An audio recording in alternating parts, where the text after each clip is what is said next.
ஸ்ரீ மாந்திரிக பயிற்சி மையத்திலிருந்து குருஜி பேசுறேன். இப்போ வந்து ஒரு ஒரு 50, 70 வருஷம் முன்னாடி நம்ம முன்னோர்கள் செஞ்ச ஒரு பண வரவும், பணம் தங்கறதுக்கும், பணம் சேர்றதுக்கும் ஒரு வகையான பரிகாரம் வந்து செஞ்சு வச்சிருந்தாங்க, நம்ம முன்னோர்கள். இப்ப நம்ம பார்த்தோம்னா, இப்ப இருக்க சூழ்நிலையில வந்து எல்லாரும் பணம் சம்பாதிக்கிறாங்க. ஆனா, அவங்க எவ்வளோ பணம் சம்பாதிச்சாலும், அந்த பணம் வந்து செலவாயிடுது. அவங்களுக்கே வந்து பத்தாம போயிடுது.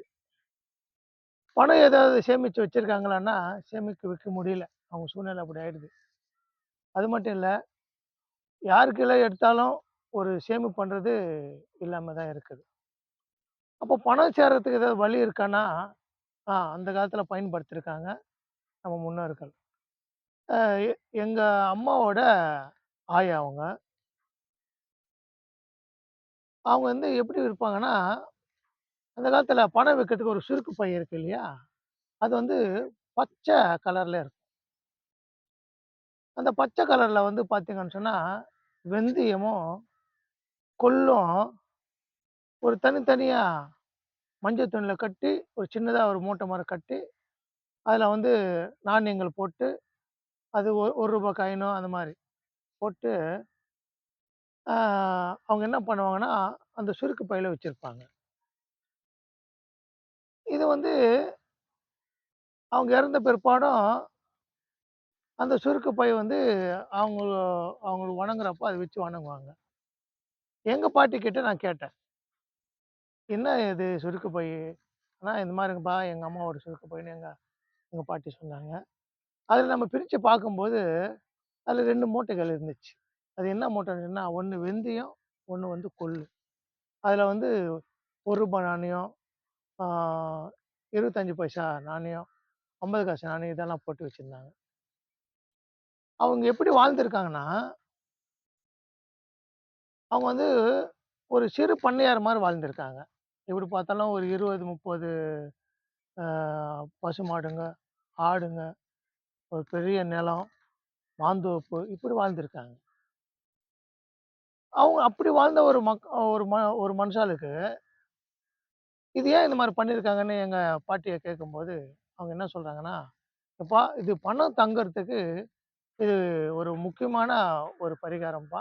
இந்த தானியம் வந்து நம்ம இது மாரி சுருக்கு பையில வச்சிருந்தோம்னா, நமக்கு பணம் பணம் தங்கும், பணம் சேரும். நம்மகிட்ட வந்து பணம் செலவாவாது." ன்னு சொன்னாங்க.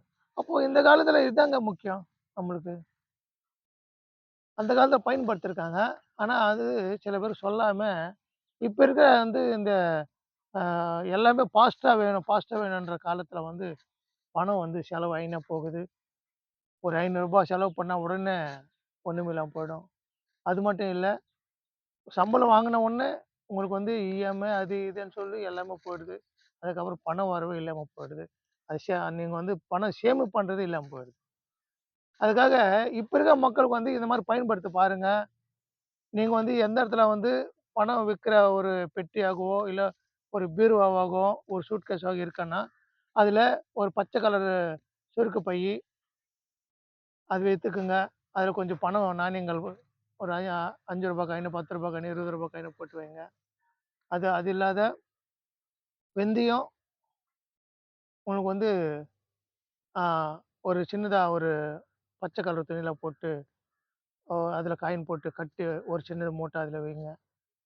அதுக்கப்புறம் கொள்ளு அதே மாரி பண்ணுங்க. காயின் போட்டு. பண்ணிட்டு உங்க இஷ்ட தெய்வம் யாரு இருக்காங்களோ, லட்சுமி பூஜை பண்ணலாம், நாராயண பூஜை பண்ணலாம், சத்யநாராயண பூஜை பண்ணலாம். அப்புறம் வந்து நந்தி தேவர பூஜை பண்ணலாம். அதுக்கப்புறம் வந்து லட்சுமி நரசிம்மர் பூஜை பண்ணலாம்.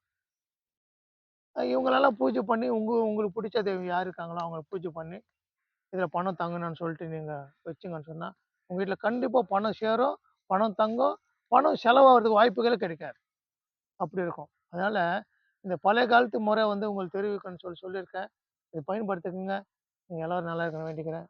ஓம் நமச்சிவாய! ஓம் நமச்சிவாய!